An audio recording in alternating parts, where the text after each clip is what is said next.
கர்த்தருடைய பரிசுத்த நாமத்திற்கு மகிமை உண்டாவதாக. காட் ஷேடோ மினிஸ்ட்ரீஸ் தேவநிழல் ஊழியங்களின் மே 2025 வாக்குத்தத்த செய்தியின் ஒலிபரப்போடு கூட இந்த நாளின் காலை வேளையிலே உங்களை சந்திப்பதில் நான் மிகுந்த மகிழ்ச்சி அடைகிறேன். ஹல்லேலூயா, ஹல்லேலூயா. கர்த்தர் மிகுந்த கிருபையாய் கடந்த 4 மாதங்களையும் கடந்து வந்து ஒரு புதிய மாதத்தை காணும்படியாய் உங்களுக்கும் எங்களுக்கும் கர்த்தர் உதவி செய்திருக்கிறார், வழி நடத்தி இருக்கிறார், பாதுகாத்திருக்கிறார். கர்த்தருடைய நாமத்திற்கே மகிமை உண்டாவதாக. ஆமேன், ஆமேன். இந்த சுருக்கமான ஒலிபரப்பிலேயும் நான் முதலாவது கர்த்தர் எங்களுக்கு கொடுத்திருக்கிற அந்த வாக்குத்தத்த வசனத்தை வார்த்தையை முதலாவது உங்களுக்கு முன்பாக அறிமுகப்படுத்தி அதன் அடிப்படையில் இருக்கக்கூடிய தியானத்தை இந்த காலை வேளையிலே உங்களோட கூட பகிர்ந்து கொள்ள விரும்புகிறேன். திருப்பிக் கொள்ளுங்கள். சங்கீதம் 9:10. 9ஆம் சங்கீதம் 10ஆம் வசனம்.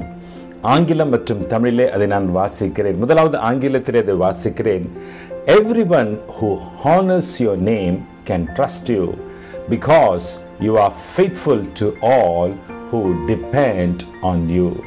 Because you are faithful to all who depend on you. சங்கீதம் 9:10 தமிழிலே. கர்த்தாவே, உம்மை தேடுகிறவர்களை நீர் கைவிடுகிறதில்லை, ஆதலால் உமது நாமத்தை அறிந்தவர்கள் உம்மை நம்பியிருப்பார்கள். கர்த்தாவே, உம்மை தேடுகிறவர்களை நீர் கைவிடுகிறதில்லை, ஆதலால் உமது நாமத்தை அறிந்தவர்கள் உம்மை நம்பியிருப்பார்கள். பிரியமானவர்களே, நான் ஆங்கிலத்திலே வாசித்த அந்த மொழிபெயர்ப்பானது வழக்கமான கிங் ஜேம்ஸ் வெர்ஷன் அல்லாமல் கான்டெம்பரரி இங்கிலீஷ் வெர்ஷனிலே நான் அதை தியானிக்கும் பொழுது அதில் காணப்பட்ட ஒரு வார்த்தை என்னை மிக அதிகமாக ஈர்த்ததினாலேயே அதனையே இந்த நாளில் உங்களுக்கு முன்பாக அறிவித்தேன். நான் வாசித்த சங்கீதம் 9:10 ஆங்கில பதிப்பினுடைய பிற்பகுதி, because you are faithful to all who depend on you. Hallelujah. மற்ற மொழிபெயர்ப்பில் அது எப்படி இருக்கிறது என்றால், and they that know thy name will put their trust in thee, for thou Lord has not forsaken them that seek thee. And those who know your name put their trust in you, for you, O Lord, have not forsaken those who seek you. இதில் contemporary English version வார்த்தை என்னை மிக அதிகமாய் தொட்டது. அதில் those who depend on you.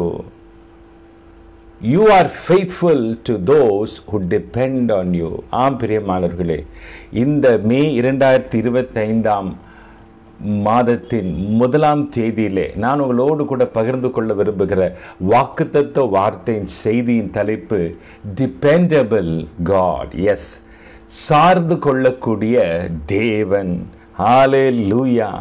இந்த மாதத்தின் 1ஆம் தேதியிலேயே நம்முடைய தேவனை நீங்களும் நானும் யாராக அறிந்து கொள்ள போகிறோம், புரிந்து கொள்ள போகிறோம், எதை அறிந்து கொண்டு அவரை இந்த மாதத்திலே அதிகமாய் நெருங்க போகிறோம் என்றால், I am going to know him, I am going to experience him, I am going to come closer to him as a God on whom I can lean on, as a God on whom I can depend. நான் depend பண்ணக்கூடிய தேவன். நமக்கு தெரிந்த ஒரு ஆங்கில சாதாரண வார்த்தை தானே. நான் அதில் டிபெண்ட் பண்ணியிருக்கேன், இதை சார்ந்து இருக்கிறேன். நீங்களும் நானும் ஆராதிக்கிற தேவன் அவர் எப்பேற்பட்ட தேவன்? அவர் சார்ந்து கொள்ளக்கூடிய தேவன். He is a dependable God. தமிழிலே கர்த்தாவே, உம்மை தேடுகிறவர்களை நீர் கைவிடுகிறதில்லை என்று தமிழ் வசனத்தின் முதற் பகுதி சொல்கிறது. அதை நான் ஒருவேளை ஆங்கில வசனத்தோடு கூட ஒப்பிட்டு சொல்வேன். ஆனால் கர்த்தாவே, உம்மை சார்ந்திருக்கிறவர்களை நீ கைவிடுகிறதில்லை, அல்லது உம்மை சார்ந்திருக்கிறவர்களுக்கு நீர் உண்மை உள்ளவராயிருக்கிறீர். பிரியமானவர்களே, இந்த மாதத்தின் 1ஆம் தேதியிலே உங்களுடைய சூழ்நிலை, நீங்கள் கடந்து வந்த பாதை, அல்லது இன்றைக்கு நீங்கள் சந்தித்து கொண்டிருக்கிற சிக்கல்கள், சோதனைகள், பிரச்சனைகள், அல்லது பலவிதமான அனிச்சயமான நிகழ்வுகள் எப்படி இருக்குமோ எனக்கு தெரியாது. ஆனாலும் உங்களை நேசிக்கின்ற, உண்மைகள் மேல் அன்பாய் இருக்கிற உங்கள் கர்த்தராகிய தேவன் இதை அறிந்திருக்கிறார். ஹல்லேலூயா. ஆகையினால் தான் இந்த மாதத்தின் 1ஆம் தேதியிலே கர்த்தர் உங்களுக்கு சொல்ல விரும்புகிற வார்த்தை, நீ என்னை சார்ந்து கொண்டபடியினால், நீ என்னை டிபெண்ட் பண்ணுகிறபடினால் நான் உனக்கு உண்மை உள்ளவனாயிருப்பேன். ஹல்லேலூயா. நான் உன்னை கைவிடாதிருப்பேன். ஹல்லேலூயா, ஹல்லேலூயா. ஸ்தோத்திரத்தோடு துதியோடு இந்த காலை வேளையிலே இந்த மாதத்தின் 1ஆம் தேதியில் இந்த வார்த்தை நீங்களும் நானும் பெற்றுக்கொள்வோமா? ஆம் பிரியமானவர்களே, நீங்கள் அவருடைய நாமத்தை கனம் பண்ணுகிறபடினால், அவருடைய நாமத்தை அறிந்திருக்கிறபடினால், அவருடைய நாமத்தின் மேல் நம்பிக்கை வைக்கிறபடினால், எல்லாவற்றிற்கும் மேலாக அவரையே நம்பி இருக்கிறது, அவரையே சார்ந்திருக்கின்றபடினால், கர்த்தர் உங்களுக்கு உண்மை உள்ளவராய், கர்த்தர் உங்களை விடுவிக்கிறவராய், கர்த்தர் உங்களை கைவிடாதவராய் இந்த மாதத்திலே இருப்பார், இனி வருகிற நாட்களிலேயும் இருப்பார் என்பதிலே சந்தேகமில்லை. பிரியமானவர்களே, S, because you depend on him, he shall be faithful to you. Because you are faithful to all who depend on you. Hallelujah, hallelujah. பிரியமானவர்களே, இந்த depend என்கின்ற வார்த்தை இந்த கான்டெம்பரரி இங்கிலீஷ் வெர்ஷனில் எங்கெல்லாம் வருகிறது என்று பார்க்கும்போது ரொம்ப ஆச்சரியமாக இருந்தது. ஆங்கிலத்தில் உபாகமம் 8:2 நாம் வாசிக்கிற ஒரு வசனம், தேவனாகிய கர்த்தர் உன்னை சிறுமைப்படுத்தும்படிக்கு தம்முடைய கட்டளைகளை நீ கைக்கொள்வாயோ கைக்கொள்ள மாட்டாயோ என்று அவர் உன்னை சோதித்து உன் இருதயத்துள்ளது நீ அறியும்படிக்கு உன்னை இந்த 40 வருஷம் அளவும் வனாந்தரத்திலே நடத்தி வந்த எல்லா வழியும் நினைப்பாயாக. தெரிந்த வசனம். இதே ஆங்கிலத்திலே எப்படி போடப்பட்டிருக்கிறது? He wanted to find out if you are truly willing to obey him and depend on him. பிரியமானவர்களே, ஆதி ஆகமத்திலிருந்து வெளிப்படுத்தின விசேஷம் மட்டுமாய் பழைய ஏற்பாடு பக்தர்கள் ஆகட்டும், புதிய ஏற்பாட்டு காலத்தில் சீஷர்கள் ஆகட்டும், அல்லது கிறிஸ்தவர்கள் விசுவாசிகள் ஆகட்டும், தேவன் உங்களிடத்திலும் என்னிடத்திலும் எதிர்பார்க்கின்ற ஒரு சுபாவம், குணாதிசயம் என்னவென்றால், இயல்பு என்னவென்றால், நீ என்னை சார்ந்து கொண்டிருக்கிறாயா? அன்றைக்கு உபாகமத்திலே நாம் வாசிக்கிறது, கர்த்தர் அவர்களை சோதித்தது எதன் அடிப்படையிலே? அவர் எதன் அடிப்படையிலே சோதிக்கிறார்? என்னை சார்ந்து கொண்டிருப்பியா? என்மேல் சார்பில்லவனா இருப்பியா? பிரியமான, இது ஒருவேளை உலக பிரகாரமாய் நாம் பார்க்கும் பொழுது, நம்முடைய பிள்ளைகளை நாம் வளர்க்கும் பொழுது, சிறு பிராயத்திலே அவர்கள் குழந்தைகளாக இருக்கும்போது பெற்றோரை சார்ந்திருக்கிறது இயல்பு, சார்ந்திருக்க தான் வேணும்னு நம்ம நினைப்போம். எங்களை ஒருவேளை பிள்ளையை நம்ம ஒரு சின்ன பிள்ளை, ஒரு 3-4 வயது பிள்ளையை நம் கரம் பிடித்து நம்ம ரோடை கிராஸ் பண்ணுறதுக்கு கூட்டு போகிறோம்னா, அந்த பிள்ளை நம்மளை விட்டு ஓடி போகணும்னு நம்ம எதிர்பார்க்க மாட்டோம். we would want to hold the hand of the finger, கையை பிடிச்சிட்டு தான் போகணும். அப்படி ஒவ்வொரு விஷயத்துலையும் காலையில் எழும்பி நமக்கு ஒரு வீட்டினுடைய சூழல் எடுத்துக்கொள்ளலாமே, ஒரு தாயார் இருக்கிறாங்க, அந்த பிள்ளைக்கு குளிப்பாட்டுறது, அல்லது அந்த பிள்ளைய ஸ்கூலுக்கு ஆயத்தப்படுத்துறது, ஸ்கூலுக்கு உண்டான பொருட்களை வாங்கி தர்றது, ஸ்கூலுக்கு கொண்டு போய் விடுறது, அந்த பிள்ளைக்கு உண்டான லஞ்ச், பிரேக்ஃபாஸ்ட், டின்னர் ரெடி பண்ணுறது, வெளியே கூட்டிகிட்டு போகிறது, எல்லாவற்றிற்காகவும் அந்த பிள்ளை தன்னுடைய பெற்றோரை, தன்னுடைய தாய் தகப்பனை, தன்னுடைய உறவினர்களையே சார்ந்திருக்கிறது. அந்த பிள்ளை தானாக எழுந்திரிச்சு சமைச்சிக்காது, தானாக எழுந்திரிச்சு ரெடி ஆகாது. எல்லாமே எப்படி ஒரு தகப்பன் தாய் சார்புடைமையோடு கூட, ஒரு டிபெண்டன்ஸோடு கூட அந்த குழந்தை வருகிறது நாம் பார்க்கிறோம் இல்லையா? ஆனால் இது நெடுகவே நீடிக்கிறது இல்லை பிரியமானவர்களே. ஒரு காலகட்டம் வரும் பொழுது, அந்த பிள்ளை வயதுக்கு வரும் பொழுது, ஒரு கட்டத்துக்கு மேலே இந்த பிள்ளைக்கு தானாக ட்ரெஸ் போட்டுக்க தெரியும், தானாக குளிச்சுக்க தெரியும், ஒருவேளை ஒரு நீடிய நாட்கள் தாய்மார் சமைத்து கொடுக்கலாம்.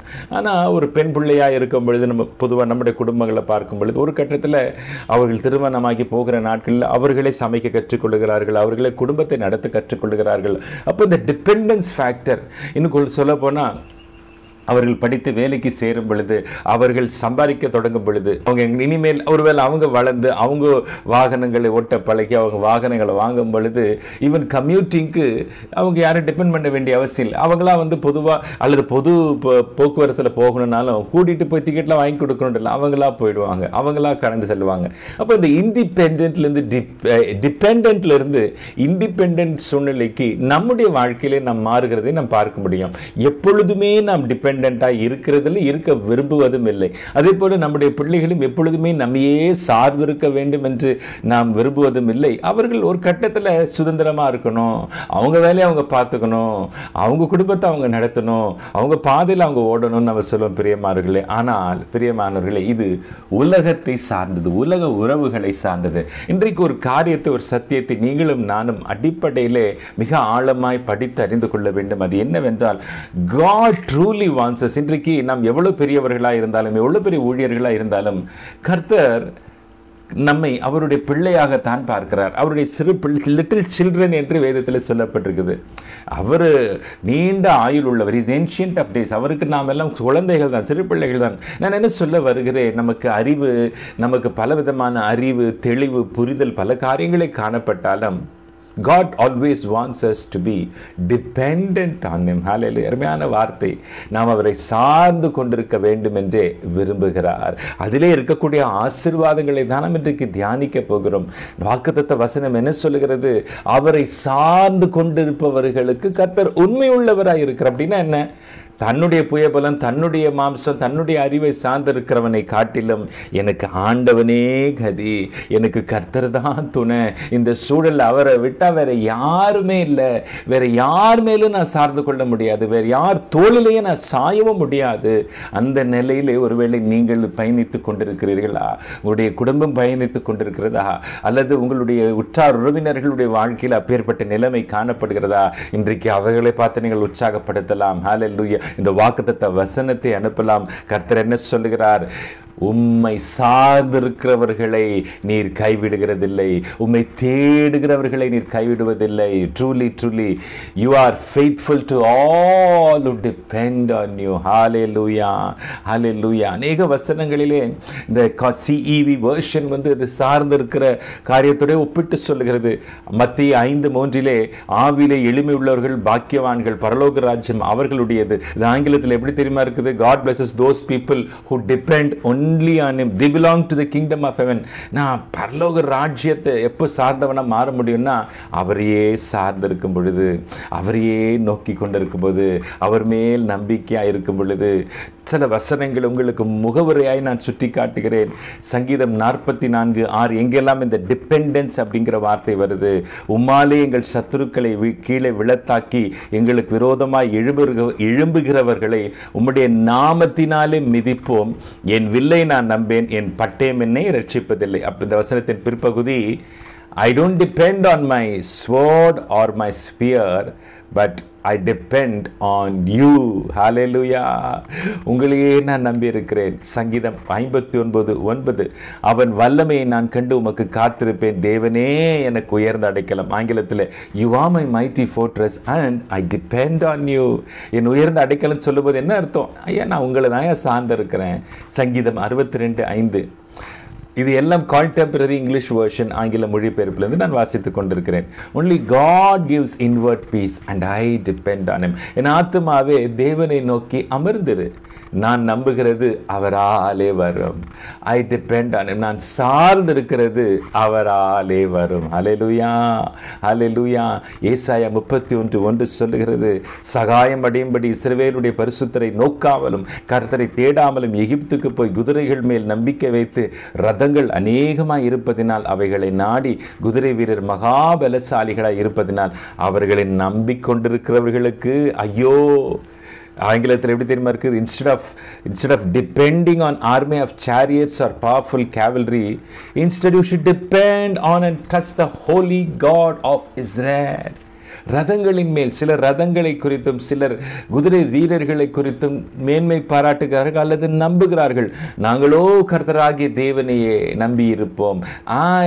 we trust only in the Lord God of Israel. Hallelujah, hallelujah. ஏசாயா 36:9 நீ என் ஆண்டவனுடைய ஊழியக்காரர்கள் ஒரே ஒரு சிறிய தலைவனுடைய முகத்தை எப்படி திருப்புவாய்? ரதங்களுடைய குதிரை வீரரும் வருவார்கள் என்று எகிப்தையா நம்புகிறாய்? ஆங்கிலத்தில் how could you even defeat our lowest ranking officer when you have to depend on Egypt for chariots and cavalry? இங்கே கண்டிதமாய் சொல்லப்பட்டிருக்கிறது. எகிப்தின் மேலே உன்னுடைய டிபெண்டன்ஸை வச்சிருந்தா எப்படிப்பா ஒரு சின்ன அதிகாரி கூட உன்னால் துரத்த முடியும்? உலகத்தின் மேலே, உலகத்தின் காரியங்களின் மேலே, உலகத்தினுடைய வல்லமையின் மேலே நீ நம்பி இருந்தால் அதனால் என்ன பலன்? இன்னும் அநேக வசனங்களை சுட்டி காட்ட முடியும். பிரியமானவர்களே, நமக்கு நேரம் குறைவாக இருப்பதினால் நேரடியாக நாம் செய்துக்குள்ளேயும் கடந்து போகலாம். இங்கே நாம் வாசித்த வசனங்களிலே ஒன்று நமக்கு தென்படுகிறது. தேவன் நாம் அவரை சார்ந்திருக்க வேண்டும், அவரை டிபெண்ட் பண்ணி இருக்க வேண்டும் எல்லா காரியத்திற்கும். இன்றைக்கு உங்களுடைய சூழ்நிலை என்ன? உங்களுடைய நெருக்கம் என்ன? இன்றைக்கு போராட்டம் என்ன? இன்றைக்கு சிலர் இங்கே நாம் வாசித்தது போல ஒரு சில வசனங்களை சுட்டி காட்டினது போல நாம் வாசிக்கிறோம் சாரியட்ஸ் அண்ட் கேவல்ரி, அதாவது குதிரை வீரர்கள், ரதங்கள் என்று சொல்லும் பொழுது என்னுடைய புயபலம், என்னுடைய ஆள்பலம், என்னுடைய பணபலம், என்னுடைய அறிவு பலம், என்னுடைய அனுபவ பலம், பல நேரங்களில் இதை நாம் சார்ந்து இருக்கிறோம். ஒரு பிரச்சனை போராட்டம் வரும்போது நான் இதுக்கு முன்னாடி இதை கடந்து போயிருக்கிறேன், இதெல்லாம் எனக்கு நான் ஈஸியாக என்னால் சமாளிச்சிட முடியும், எனக்கு அந்த நபரை தெரியும், அவர் எனக்கு இதில் உதவி செய்திருவார், எனக்கு அந்த அதிகாரி ஏற்கனவே நல்ல பழக்கம் இருக்குது, எனக்கு நான் அந்த காலேஜில் எனக்கு ஒரு இன்ஃப்ளூயன்ஸ் இருக்குது. இப்படி நமக்கு இருக்கக்கூடிய செல்வாக்கு, நமக்கு இருக்கக்கூடிய அனுபவம், நமக்கு இருக்கக்கூடிய பொருளினாலே நம்ம சொன்னாலும் சொல்லாவிட்டாலும் பல நேரங்களில் நம்முடைய திட்டமிடுதலும் நம்முடைய ஓட்டமும் நம்முடைய பயணமும் அதை சார்ந்தே இருக்கிறது. பிரிய மனது காண்டதனாலின் காலை வேளையிலே உங்களிடத்தில் கர்த்தர் சொல்ல விரும்புகிற வார்த்தை, மகளே மகளே, உனக்கு 1000 காரியம் உனக்கு உதவி செய்யக்கூடியதாக இருக்கலாம், ஆனால் என்னுடைய நன்மை, என்னுடைய ஆசீர்வாதத்தை, என்னுடைய கிருபை, என்னுடைய தயவை அல்லது நான் உனக்கு தர விரும்பும் ஆசீர்வாதங்களினுடைய திரட்சியை நீ பெற்றுக்கொள்ள வேண்டும் என்று விரும்பினால் இன்றைக்கு என்னையே சார்ந்திரு, என்னையும் அல்ல என்னையே சார்ந்திரு, இல்லையா? Everyone who honors your name can trust you because you are faithful to all who depend on you. And they that know thy name, அவரை அறிந்திருந்தவர்கள் என்ன செய்வாங்க? they'll put their trust in thee. அறிகிறது, நம்பிக்கை வைக்கிறது மாத்திரமல்ல, அவரையே சார்ந்து கொண்டிருப்பது, அவர் மடியின் மேலே சார்ந்து கொண்டிருப்பது. அப்பா உமக்கு விட்டாவே எனக்கு வேற வழி இல்லை ஆண்டவரே. அன்பான தேவ ஜனங்களே, மிக சுருக்கமாக இதனால் என் காலை வேளையிலேயும் அவரை சார்ந்து கொண்டிருப்பது என்றால் என்ன, எந்த சூழ்நிலையிலே நாம் அவரை சார்ந்து கொண்டிருக்கிறோமா இல்லையா என்பதை நம்முடைய வாழ்க்கையிலே நாம் அறிந்து கொள்ள முடியும். Shall we learn a practical lesson? வேதத்திலே இன்றைக்கு ஒரு 3 கதாபாத்திரங்களுடைய வாழ்க்கையிலிருந்து மிக சுருக்கமாய் அவர்கள் தேவனை எப்படி சார்ந்திருந்தார்கள், எந்த ரூபத்திலே எந்த பரிணாமத்திலே அவர்கள் சார்ந்திருந்தார்கள், how did they depend on God, upon what factor, what was the reason for the dependence in God and what did that avail in them, அது ஒரு வாழ்க்கையில் எப்பேற்பட்ட பலனை கொடுத்தது என்பதை இன்றைக்கு நாம் கவனிக்க போகிறோம். எப்பேற்பட்ட ஒரு சவாலான சூழ்நிலையிலே, எப்பேற்பட்ட ஒரு நெருக்கடியான சூழ்நிலையிலே அவர்கள் தேவனை நம்பி இருந்தார்கள், தேவனை சார்ந்து கொண்டிருந்தார்கள், தேவனை டிபெண்ட் பண்ணியிருந்தார்கள் என்பதை நாம் சற்றே கவனிக்க போகிறோம். முதலாவது நமக்கு மிகவும் தெரிந்த ஒரு வேத பகுதி, தெரிந்த ஒரு கதாபாத்திரம். ஆதியாகமம் 22ஆம் அதிகாரத்திலே நாம் இந்த சம்பவத்தை வாசிக்கிறோம். இதுவும் நமக்கு மிகவும் பரிச்சயமான ஒரு பகுதி. தேவையான வசனங்களை மாத்திரம் உங்களுக்கு வாசித்து நான் காண்பிப்பேன். இதனுடைய பின்னணி என்னவென்றால், ஆபிரகாம் என்கின்ற ஒரு தேவ மனிதனுக்கு தேவன் பிள்ளை கொடுப்பேன் என்று வாக்கு பண்ணியிருந்தார். 25 வருஷங்கள் காத்திருந்து தன்னுடைய 100வது வயதிலே அந்த பிள்ளையை பெற்றெடுக்கிறான். ஒரு 13 வயது இருக்கும் பொழுது அந்த பிள்ளையை தனக்கு பலியிடும்படிக்கு, இந்த குறிப்பிட்ட மலையிலே அந்த மகனை கொண்டு வந்து பலியிடும்படிக்கு ஆபிரகாம் இடத்திலே தேவன் சொல்லுகிறார். ஆபிரகாமும் சற்றேனும் அதை குறித்து சஞ்சலப்படாமல், பயப்படாமல், கேள்வி கேட்காமல், தர்க்கிக்காமல் ஒரு குறிப்பிட்ட நாளிலே தேவன் குறிப்பிட்ட மலைக்கு நேராக அந்த பிள்ளை கொண்டு போகிறது நாம் பார்க்கிறோம். இதை நாம் ஆதியாகமத்தின் புத்தகம் 22ஆம் அதிகாரத்திலே நாம் வாசிக்கிறோம். பிரியமானவர்களே, இந்த பகுதி நமக்கு மிகவும் பரிச்சயமான பகுதியாக இருப்பதால் அதிக விளக்கத்தை நான் உங்களுக்கு தர வேண்டியதில்லை. ஆனாலும் இந்த சூழலை சற்றே நாம் திரும்பியும் பார்க்க வேண்டும்.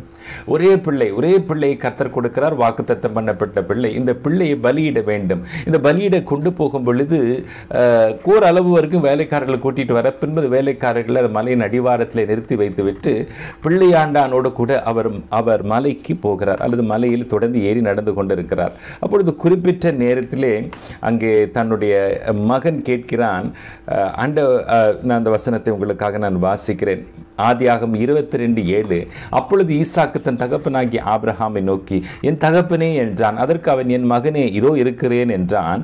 அப்பொழுது அவன், இதோ நெருப்பும் கட்டையும் இருக்கிறது, தகனபலிக்கு ஆட்டுக்குட்டி எங்கே என்றான். அப்போ ஒரு குறிப்பிட்ட தேவை அங்கே இல்லையே, எல்லாமே இருக்குப்பா, ஆட்டுக்குட்டி எங்கே இருக்கு அப்படின்னு அவனுக்கு தெரியாத தான் பலியிடப்பட போகிற ஆட்டுக்குட்டி என்பது. ஆனால் அவன் கேட்கிற கேள்வி ஒரு தீர்க்க தரிசனமான, ஒரு கர்த்தரை குறித்து நான் படித்து கொள்ள வேண்டிய, அவரை குறித்து அறிந்து கொள்ள வேண்டிய ஒரு ஆள் பொருள் உள்ள ஒரு கேள்வி என்று நான் சொல்லுவேன். as a prophetical inference நான் சொல்லுகிறார். பலியான எல்லாம் போறீங்கப்பா, சரி, பட் ஆட்டுக்குட்டி எங்கே? அதற்கு ஆபிரகாம் கொடுத்த பதில் என்ன? அதற்கு ஆபிரகாம், என் மகனே, தேவன் தமக்கு தகன பலிக்கான ஆட்டுக்குட்டியை பார்த்து கொள்வார் என்று என்றான். அப்புறம் இருவரும் கூடி போய் தேவன் அவனுக்கு சொல்லியிருந்த இடத்திற்கு வந்தார்கள். அங்கே ஆபிரகாம் ஒரு பலிபீடத்தை உண்டாக்கி கட்டைகள் அடுக்கி தன் குமாரனாக ஈசாக்கை கட்டி அந்த பலிபீடத்தில் அடுக்கி கட்டைகள் மீன் அவனை கிடத்தினான். இப்போ இந்த சம்பவம் நமக்கு தெரியும். அதற்கு பின்பாக ஆண்டவருடைய குரல் அங்கே தொனிக்கிறது. பின்பு இல்லை, நீ பலியிடாதப்பா, நான் இதற்கு பதிலாக நான் ஒரு ஆட்டுக்குட்டியை நான் உனக்கு வச்சிருக்கிறேன், இந்த உன் பிள்ளையாண்டன் மேலே நீ கை போடாதன்னு சொல்கிறார். அப்போ 22ஆம் அதிகாரத்தில் 14ஆம் வசனம் மிக முக்கியமான வசனம் நான் வாசிக்கிறேன். ஆபிரகாம் அந்த இடத்திற்கு யெகோவா ஈரே என்று பெயரிட்டான். அதனாலே கர்த்தருடைய பர்வதத்திலே பார்த்து கொள்ளப்படும் என்று இந்நாள் வரைக்கும் சொல்லப்படுகிறது. பிரியமானவர்களே, and Abraham called the name of that place Jehovah Jireh. ஹalleluya. அங்கே அந்த இடத்திற்கு பேர் வைத்தது மாத்திரமல்ல, கர்த்தருடைய சுபாவத்துக்கு, கர்த்தருடைய தன்மைக்கு, கர்த்தருடைய குணநலத்திற்கும் அவர் இங்கே பேர் வைக்கிறார். அவர் எப்பேற்பட்ட தேவன்? யாவே ஈரே ஆய்தே இருக்கிறார். அதனுடைய பொருள் என்ன தெரியுமா? என் தேவைகளை எல்லாம் சந்திக்கிற ஒரு தேவன்.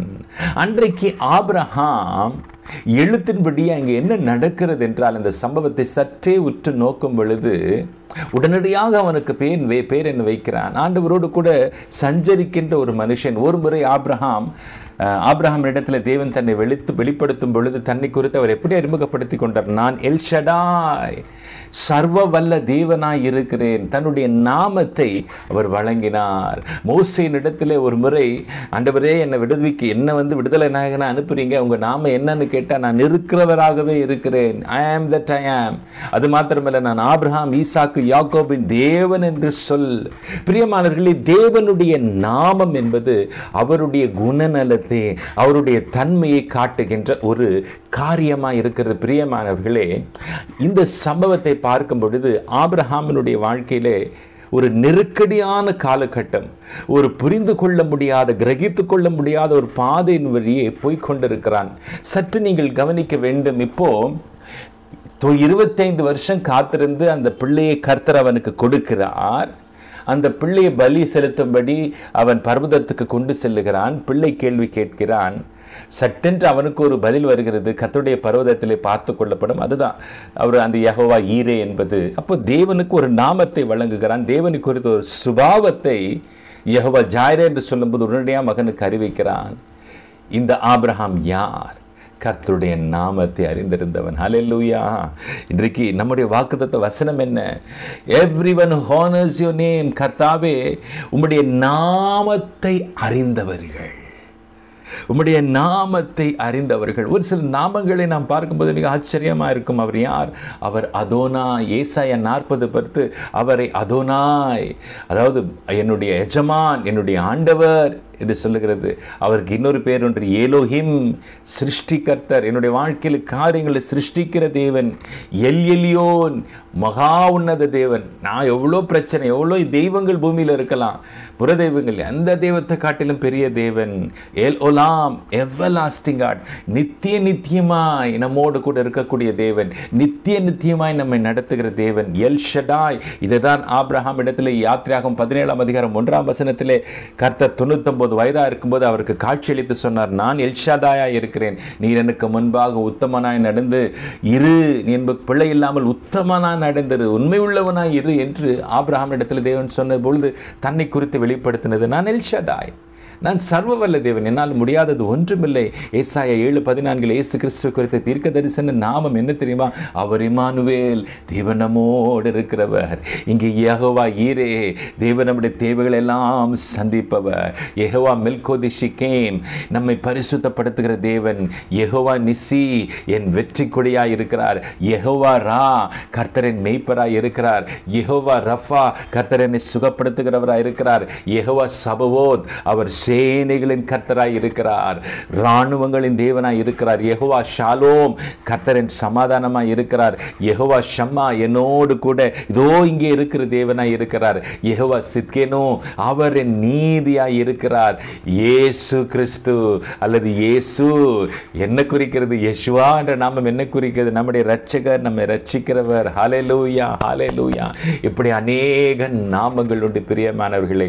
இந்த நாமத்தை வாசித்ததற்கான காரணம் என்ன? ஒவ்வொரு நாமத்திற்கு பின்பாக தேவனுடைய ஒவ்வொரு குணநலம், அவருடைய பண்பு நலன், அவருடைய குணாதிசயம். அவர் சமாதானத்தை தருகிறவர், வெற்றியை தருகிறவர், நீதியை தருகிறவர், என்னோடு இருக்கிறவர், என்னை நடத்துகிறவர், ஒரு மேய்ப்பனாக நடத்துகிறவர், எனக்கு சுகம் அளிக்கிறவர், என்னை பரிசுத்தப்படுத்துகிறவர், என் தேவைகளை சந்திக்கிறவர், சர்வ வல்ல தேவன், எல்லாவற்றையும் செய்யக்கூடிய வல்லமை படைத்தவர். பிரியமானவர்களே, கர்த்தருடைய நாமத்தை நீங்களும் நானும் தியானிக்க வேண்டும். ஹல்லேலூயா. அன்றைக்கு ஆபிரகாமினால் அந்த காரியத்தை ஏன் மிக எளிதில் கடந்து போக முடிந்தது? அந்த நெருக்கத்தை, அந்த இடுக்கனை, பிள்ளையே பலி செலுத்த வேண்டும் என்கின்ற அந்த சூழல் வரும் பொழுது எப்படி அவரால் ஒரு சற்றேனும் ஒரு கலக்கமின்றி போக முடிந்தது? அவனுக்கு கொண்டு தெரியும். இதற்கு முன்பு அவர் பலி செலுத்தினா பிள்ளை திரும்பி வரும், இல்லை பிள்ளை காப்பாற்றுவார் என்ற எந்த அஷூரன்ஸும் கொடுக்கல. சும்மா டெஸ்ட் பண்றேன்லாம் சொல்லல. அதற்கு அப்புறம் தான் ஆபிரகாமுக்கு தெரியும் அது ஒரு சோதனை. ஆனாலும் ஆபிரகாமினால் எப்படி போக முடிந்தது? Because Abraham dependent knowing his name. Hallelujah. Abraham சொல்லும்போது I was depending him because I know his name. அவருடைய நாமத்தை அறிந்திருக்கிறபடி நான் அவரை சார்ந்திருக்கிறேன். அவருடைய அசையா தன்மை, அவருடைய மாறா தன்மை, நேற்றும் என்று மாறா தன்மையுடைய ஆழ்தத்துவத்தை கொடுத்த என் தேவனை நான் நம்பி இருந்தபடினால் அவருடைய நாமத்தை அறிவதென்றால் என்ன? அவருடைய சுபாவத்தை அறிவது, அவருடைய நேச்சரை அறிவது, அவருடைய தன்மை. இது வாசித்தேன் இல்லையா? அதெல்லாம் நீங்க வாசிக்க கர்த்தர் நாமம் என் புகலிடமே கருத்தோடு துதித்திடுவேன் என்று அருமையான ஃபாதர் பர்க்மன்ஸ் ஒரு பாடலை பாடுவாங்க. அதில் ஒவ்வொரு பாடல் கொண்டான பொருள் விளக்கம் கொடுக்கப்பட்டிருக்கும். பிரியமானவர்கள், இந்த மாதத்தின் துவக்கத்தில் 1ஆம் தேதியிலே அவருடைய நாமத்தை அறிந்திருக்கிறவர்கள் அவரை சார்ந்து கொண்டிருப்பார்கள், அவரை நம்பி இருப்பார்கள். நம்முடைய வாக்குத்தத்த வசனம் என்ன சொல்லுகிறது? கர்த்தாவே, உம்மை தேடுகிறவர்களை, உம்மை சார்ந்து இருக்கிறவர்களை நீர் கைவிடுகிறதில்லை. உம்முடைய நாமத்தை அறிந்தவர்கள் உம்மை நம்பி இருப்பார்கள், உம்மை சார்ந்து கொண்டிருப்பார்கள். முதலாவது ஆபிரகாமுடைய வாழ்க்கையில் நாம் ஒரு பாடத்தை கற்றுக்கொள்கிறோம். அவரை சார்ந்திருப்பது என்றால் என்ன? அவர் மேல் டிபெண்டா இருக்கிறதுனா என்ன? ஐயா, நீங்க ஒருவேளை கேட்கலாம்.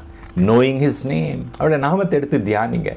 ஒவ்வொரு நாமத்தை தியானிக்க உங்களுக்குள்ள ஒரு பெரிய ஆவிக்குரிய ஒரு பலன், ஒரு விசுவாசம், ஒரு நம்பிக்கை நிச்சயம் உண்மையாகவே வரும். பிரியமானவர்களே, யெகோவா ராஃபா என்று சொல்லும்போது சுகமளிக்கிற தேவன். அந்த நாமத்தை நம்புங்க, அந்த நாமத்தை அறிந்து கொள்ளுங்க, அந்த நாமத்தை இருதயத்தில் ஏற்றுக்கொள்ளுங்க. அப்போ உங்களுக்கு ஒரு பெரிய ஒரு நிச்சயம் வரும். கர்த்தர் என் பிணியிலிருந்து, என் வியாதியிலிருந்து, என்னுடைய பலவீனத்திலிருந்து கர்த்தர் என்னை விடுவிக்க, சுகப்படுத்த வல்லவராய் இருக்கிறார். ஹல்லேலூயா. கர்த்தர் நாமம் என் புகலிடமே கருத்தோடு நான் துதித்திடுவேன். ஹல்லேலூயா.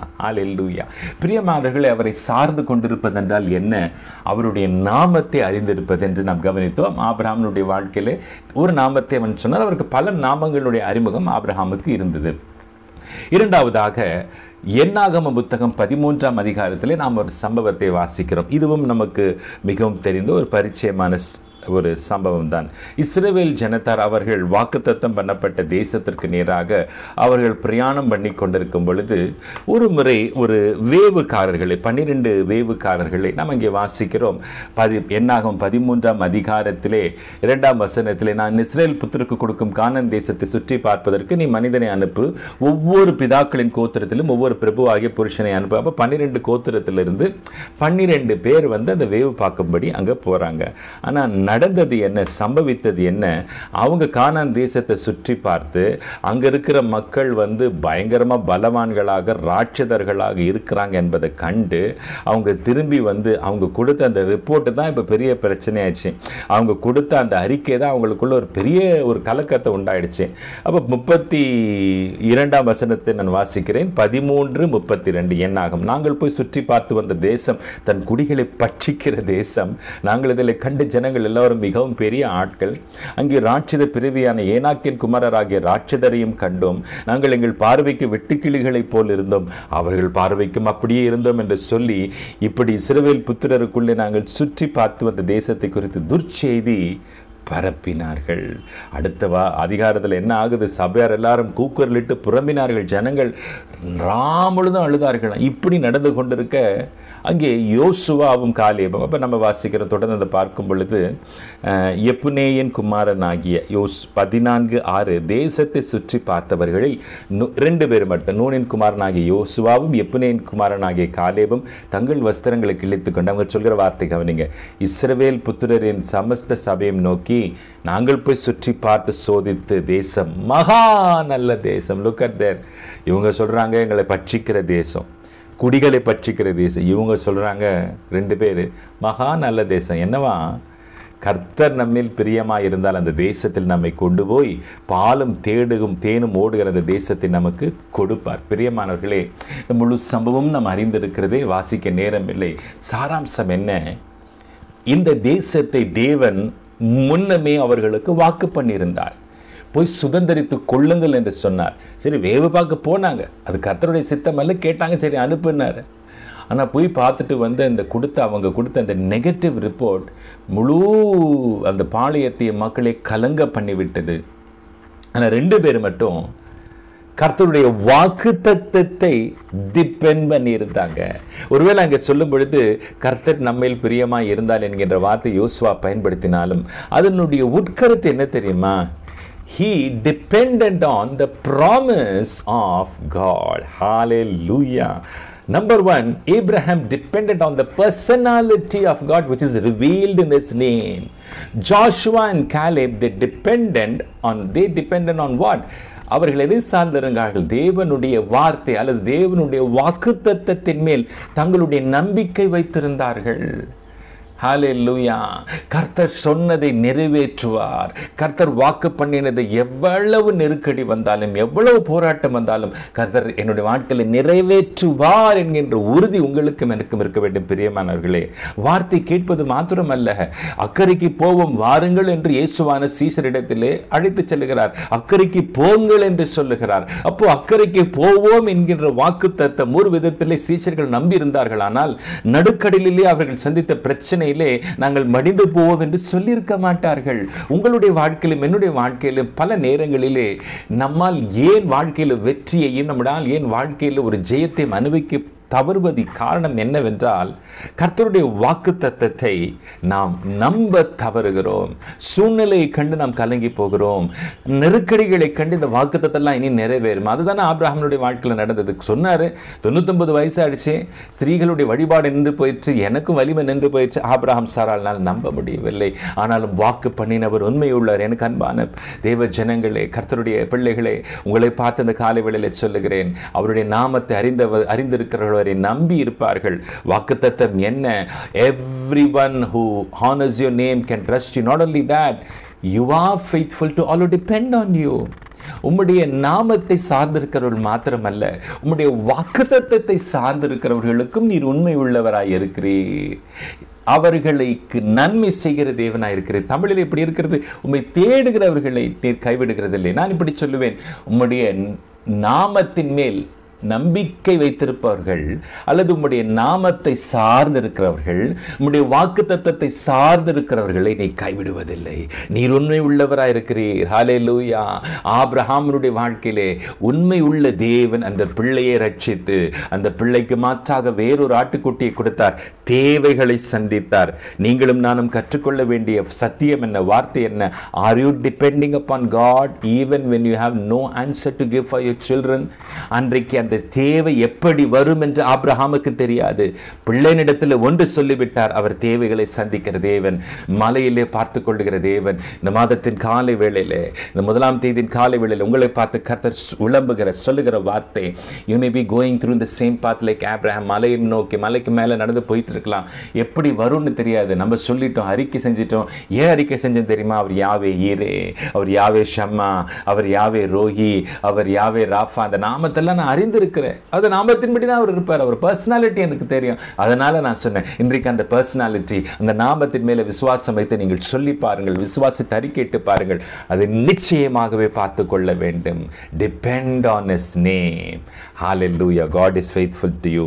Here, depend on His promises. உங்களுக்கு எத்தனையோ வாக்குத்தத்தங்கள் உங்களுடைய வாழ்க்கையில நீங்கள் சபை ஆராதனையிலே கலந்து கொள்ளும் போது, ஒருவேளை உங்க வேதத்தை திறந்து வாசிக்கும் பொழுது கர்த்தர் உங்களிடத்தில் பேசினார் அல்லவா, சொன்னார் அல்லவா, எத்தனையோ காரியங்கள் அறிவித்திருக்கிறார் அல்லவா, நீங்கள் குறித்து வைத்திருக்கிற வாக்குத்தத்தங்கள் உண்டு அல்லவா. அந்த வாக்குத்தத்தத்தை நம்பி இருங்கள் என கருமையான தேவ ஜனங்களே. கர்த்தர் நிச்சயமாகவே உங்களுடைய வாழ்க்கையிலே உண்மை உள்ளவராய் இருப்பார். Abraham was able to depend on God's name, His personality. Joshua and Caleb, they were able to, especially Joshua was able to depend on the promises of God, His unfailing promises, His unfallible personality, His infallible personality, His unfailing promises. அதை நம்பியிருந்தார். என்னாச்சு? நம்பாத ஜனங்கள் வனாந்திரத்திலே மடிந்து போனார்கள். அவரை சார்ந்திராத ஜனங்கள், வாக்குத்தத்தத்தை சார்ந்திராத ஜனங்கள், வாக்குத்தத்தத்தை சார்ந்த யோசுவாவும் காலேபுமோ அந்த வாக்குத்தத்த பூமிக்குள்ளே பிரவேசித்தார்கள். செய்தி என்ன? நீங்களும் நானும் அவருடைய வாக்குத்தத்தத்தை, ஒருவேளை அன்றைக்கு அவர்கள் பார்த்தது போல ராட்சதர்கள் நமக்கு முன்பாக நின்று கொண்டிருக்கலாம். ராட்சதர்கள் போன்ற பெரிய பிரச்சனை பூதாகரமாக நமக்கு முன்பாக நின்று கொண்டிருக்கலாம். நான் உங்களை உற்சாகப்படுத்துகிறேன். யோசுவாவை பாருங்கள். அதை கண்டுக்கல. வாக்குத்தத்தம் பண்ணினவர் அவர் உண்மை இருக்கட்டோங்க. கர்த்தர் கூட இருக்கிறார். அதை ஜெயிக்க நமக்கு உதவி செய்வார். வாஸ் அ மைனாரிட்டி அந்த 10-12 பேரில். ஆனால் அவருக்கு ஒன்று தெரியும், கர்த்தர் நம்ம கூட இருந்தால் நான் தான் மெஜாரிட்டி. ஹல்லேலூயா. அவருடைய வாக்குத்தத்தத்தை அறிந்து அதையே சார்ந்திருங்கள். கர்த்தர் உங்களோடு இருப்பார். கர்த்தர் உங்களுக்கு உண்மை உள்ளவராயிருப்பார். பிரியமானவர்களே, அவருடைய நாமத்தை அறிந்திருப்பது, அவருடைய வாக்குத்தத்தத்தை அறிந்திருப்பது அல்லது அதை சார்ந்திருப்பது மாத்திரமல்ல, மிக சுவாரஸ்யமான 3வது ஒரு சம்பவத்தை நான் சொல்லி கடந்து போகிறேன். இது 2 நாளாகவும் 14ஆம் அதிகாரம் 1ஆம் வசனத்திலிருந்து வருகிற ஒரு சம்பவம். இது யாரை குறித்தென்றால் ஆசா என்கின்ற ஒரு ராஜாவை குறித்து. 2 நாளாகவும் 14ஆம் அதிகாரம் 2ஆம் வசனத்திலிருந்து நான் வாசிக்கிறேன். ஆசா தன் தேவனாகிய கர்த்தரின் பார்வைக்கு நன்மையும் செம்மையுமானதை செய்தான். அந்நிய தேவர்களின் பலிபீடங்களை மேடைகளையும் அகற்றி சீலைகளை உடைத்து விக்கிரத்தோப்புகளை வெட்டி தங்கள் பிதாக்களின் தேவனாகிய கர்த்தரை தேடவும், கவனிங்க, நியாய பிரமாணத்தின்படியும் கற்பனையின்படியும் செய்யவும் யூதாவுக்கு கற்பித்து யூதாவுடைய எல்லா பட்டணங்களிலும் இருந்து மேடைகளிலும் விக்கிரகங்கள், இப்படி நிறைய ஒரு புரட்சியை, ஒரு ரிஃபார்மை, ஒரு கர்த்தரை தேடுகிற வாழ்க்கையில் எதெல்லாம் விளக்க வேண்டுமோ, எந்த விக்கிரக ஆராதனையை, விக்கிரக தோப்புகளை, மேடைகள் எல்லாம் அகற்றுறது மாத்திரமல்ல, இது நிமித்தமாக ராஜ்யம் தேவனுக்கு முன்பாக, அதாவது அவனுக்கு முன்பாக ராஜ்யம் அமெரிக்கையா இருந்தது. தேவன் ஒரு பெரிய இளைப்பாறுதலை கட்டளையிட்டார் என்று அங்கே எழுதியிருக்க நாம் காண்கிறோம். அந்த வருஷங்களில் அவனுக்கு விரோதமான யுத்தம் இல்லாதிருந்தது. இப்போ இந்த சூழ்நிலையில் என்ன நடக்குது? 2 நாளாகமம் 14ஆம் அதிகாரத்தில் அவனுக்கு தனக்கு பட்டணங்களையும் அவர் வந்து அவருடைய ஆலயத்தை அவருடைய பட்டணத்தை பலப்படுத்துகிற கர்த்தர் நமக்கு சேர்த்து கொடுத்துருக்க, நாம் நல்லா ஸ்ட்ராங்காக ஸ்டெபிளைஸ்டாக இந்த நம்ம கட்டிடத்தை கட்டிடுவோம்னு சொல்லி முடிக்கும் பொழுது, அதனால் கவனிங்க 8ஆம் வசனத்தில், யூதாவிலே பரிசையும் ஈட்டியும் பிடிக்கிற 3 லட்சம் பேரும், பென்யமீனிலே கேடகம் பிடித்து வில்லை நாணேற்றுகிற 2,80,000 பேருமான சேனை ஆசாவுக்கு இருந்தது. இவர்கள் எல்லாரும் பராக்கிரமசாலிகள். அப்போது ஒரு விதத்தில் கணக்கு போட்டால் கிட்டத்தட்ட 5 லட்சம் பேர். அங்கே 3, இங்கே 2, 5 lakhs அவருடைய ஆர்மியில் இருக்குன்னு வச்சுப்போமே. இப்போ ஒரு பிரச்சனை வருது. அவர்களுக்கு விரோதமாக எத்தியோப்பியன் ஆகிய சேரா 10 லட்சம் பேர்கள் சேர்ந்து, இப்போ 10 lakhs, அங்கே இவர்கிட்ட இருக்கிறது 5 lakhs ஆர்மி பீப்புள், 10 லட்சம் சேனை வீரர்களோடு என்ன செய்கிறாரா, அது மட்டும் 300 ரதங்களோடு புறப்பட்டு மரேசா மட்டும் வந்தான். இப்போ அவருக்கு ஆசாக்கு நல்லா தெரியும், 10 லட்சத்தை 5 லட்சத்தை வச்சு சமாளிக்கவே முடியாது. நான் ஒரு பலவீன நான் இருக்கிறேன், இதை எனக்கு யுத்தம் செய்ய முடியாது, எப்படியாவது நான் ட்ரை பண்ணி பார்க்குறேன், எப்படியாவது ஒண்டி போய் பார்க்குறேன்னு யோசிக்காம ஒரு ஜபத்தை ஏறெடுக்கிறார். ஆசா தன் தேவனாகிய கர்த்தரை நோக்கி கூப்பிட்டு, கர்த்தாவே, 2 நாளாகவும் 14:11, கர்த்தாவே, பலமுள்ளவனுக்காகிலும் பலனற்றவனுக்காகிலும் உதவி செய்கிறது உமக்கு லேசான காரியம். எங்கள் தேவனாகிய கர்த்தாவே, எங்களுக்கு துணை நில்லும். உம்மை சார்ந்து உம்முடைய நாமத்தில் ஏராளமான இந்த கூட்டத்திற்கு எதிராக வந்தோம். கர்த்தாவே, நீர் எங்கள் தேவன், மனுஷன் உம்மை மேற்கொள்ள விடாதேயும். தமிழில் ஆங்கிலத்திலேயும் நான் வாசிக்கிறேன். As I prayed, Lord God, only you can help a powerless army defeat a stronger one. Oh, beautiful. Only you can help a powerless army like you, like me, defeat a stronger one. So we depend on you to help us. So we depend on you to help us. We will fight against this powerful army to honor your name, and we know that you won't be defeated. You are the Lord our God. அருமையான ஒரு மொழிபெயர்ப்பு அல்லவா? Because we depend on you. So we depend on you to help us. தமிழிலே உம்மையே நாங்கள் சார்ந்திருக்கிறோம் ஆண்டவரே. உண்மை சார்ந்திருக்கிறதுனால நாங்கள் பலவீனதாக இருக்கிறோம். வீக் பவர்லெஸ் ஆர்மி தான். ஆனால் அந்த ஸ்ட்ராங் ஆர்மியை உண்மை சார்ந்து கொண்டிருப்பதனால் நாங்கள் ஜெயிக்க முடியும் என்பதை அழகாய் ஜெபிக்கிறார் ஆசா. பிரியமானவர்களே, ஆசா கர்த்தருக்கு பயந்து நடந்தவன், கர்த்தருடைய நியாய பிரமாணத்தின்படி தன்னுடைய வாழ்க்கையை அமைத்து கொண்டவன். ஆனாலும் அவனுடைய வாழ்க்கையிலேயும் ஒரு சிக்கல், சோதனை, போராட்டம் வருகிறது. அவனுடைய எல்லைக்கு மிஞ்சின ஒரு பிரச்சனை. பிரியமானவர்களுடைய வாழ்க்கையை சற்றே சிந்தித்து பாருங்கள். உங்க கையில் இருக்கிறது ஒரு 5 lakhs இருக்கலாம், ஆனால் தேவையோ 10 lakhs. உங்க பலன் உங்களுக்கு ஒருவேளை உங்களுடைய எதிராளி உங்களுக்கு இந்த நாட்களில் குடைச்சல் கொடுத்துட்டு இருக்கிற, பிரச்சனை கொடுத்துட்டு இருக்கிற பெரிய ஒரு எம்எல்ஏவா இருக்கலாம், மந்திரியா இருக்கலாம், செல்வாக்கு நிறைந்தவனா இருக்கிறான். அன்றைக்கு ஒரு சிறு தாவீது நல்ல ராட்சதனான கோலியாத்துக்கு முன்பாக நிற்கிறார். அந்த சேனையே பயப்படுது அந்த கோலியாத்தை கண்டு. ஒருத்தர் போய் நிற்க முடியல. ஆனால் அந்த வாலிபன் அந்த கோலியாத்திற்கு முன்பாக எதிர்த்து நின்று அவனை ஜெயிக்கிற கதையை நம்ம வேதத்தில் வாசிக்கிறோம் இல்லையா? 2 மடங்குல பல மடங்கு பலன் கொண்டவன் அந்த கோலியாத். ஆனாலும் கர்த்தருடைய நாமத்திலே கர்த்தரின் மேல் தன்னுடைய நம்பிக்கை வைத்து கர்த்தரையே சார்ந்து கொண்டு அன்றைக்கு அந்த சிறு பிள்ளை தாவீது புறப்பட்டதினாலே கர்த்தர் ஒரு ஜெயத்தை அன்றைக்கு கொடுத்தார் அல்லவா? அதே போலதான் நீங்க ராஜாவும் அவருக்கென்று யுத்த வீரர்கள் இருக்கிறார்கள், போர் வீரர்கள் இருக்கிறார்கள், ஒரு பெரிய ஆர்மி இருக்கு. ஆனா அவருக்கு நல்லா தெரியும் இது பெரிய ஸ்ட்ராங் ஆர்மிப்பா, இது அந்த எதிரி ஆர்மிக்கு முன்னாடி எங்களால் நிற்க முடியாது. கர்த்தரிடத்தில் அருமையான ஜெபத்தை வேறெடுக்கிறான். என்ன தெரியுமா சொல்றான்? இதையெல்லாம் நாங்கள் சார்ந்தில்லை ஆண்டவரே, நாங்கள் உண்மையை சார்ந்திருக்கிறோம். பிரியமானவர்களே, இது கர்த்தருடைய வல்லமையின் மேல் நம்முடைய சார்பு தன்மையை வைப்பதை காண்பிக்கிறது. ஹல்லேலூயா. அவருடைய வல்லமைகள் குறைந்து போகவில்லை. இன்றைக்கு ஒருவேளை நம்ம பலவீன பாதையில், சரீர பலவீனத்தில் ஒரு மருந்து மாத்திரைகள் எடுக்கலாம், தவறில்லை. ஆனாலும் நான் எதை சார்ந்திருக்கிறேன்? அவருடைய நாமத்தை, அவருடைய சுகத்தை, அவருடைய தழும்புகளை, அவரால் வரக்கூடிய ஒரு ஜெயத்தையே நான் சார்ந்து கொண்டிருக்கிறேன். ஹல்லேலூயா, ஹல்லேலூயா. அன்றைக்கு இஸ்ரவேல் ஜனங்கள் வனாந்திரத்தில் அவர்களுக்கு கொடிய வாதை அவர்கள் சந்தித்த பொழுது மரத்தில் அந்த வெண்கல சர்ப்பத்தை நோக்கி பாருங்கள், அப்போது சொஸ்தம் அடைவீர்கள் என்று மோசே சொல்லியிருந்தால், மோசே கட்டி எழுப்பின அல்லது எழுப்பின அந்த வெண்கல சர்ப்பம் அது ஒரு அடையாளம். இன்றைக்கு இயேசு கிறிஸ்துவை நோக்கி பார்க்கும் பொழுது நாம் எதை சார்ந்திருக்கிறோம்?